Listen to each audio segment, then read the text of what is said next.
And so when the desert encroaches on our villages and towns and they become unlivable, we are forced to flee. Warsan Shire, a Somali-born prophet, a Somali-British poet born in Kenya to Somalian refugee parents, was London's first youth poet laureate. She writes in her poem titled Home. And it says, you have to understand that no one puts their children in a boat unless the water is safer than the land. No one bends their palms under trains beneath carriages. No one spends days and nights in the stomach of a truck feeding on newspaper unless the miles traveled mean something more than just a journey. Madam President, we cannot normalize cruelty. We cannot normalize hatred. We cannot normalize xenophobia and racism. If we're going to tell a story, let's not tell it slant. Let's tell all the truth.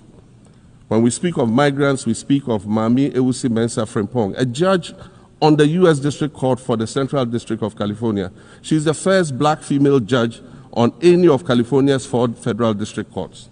She was born here in America to immigrant parents from Ghana. We speak of Peter Bosman, a medical doctor in Ghana who moved to the town of Piran in Slovenia in the 1980s and later became the first black mayor of Piran, the first black mayor in Slovenia and in the whole of Eastern Europe.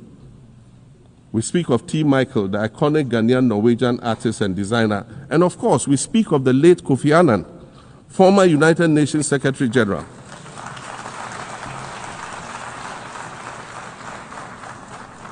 Former United Nations Secretary General and Nobel Peace Prize recipient, who was born in Ghana but spent his adulthood in various places in America and Europe. These are people who have brought great distinction to the countries that they decided to call home. Just as the migrants and the children of migrants before them did, I dare say these are not invaders. These are not criminals. Madam President, the slave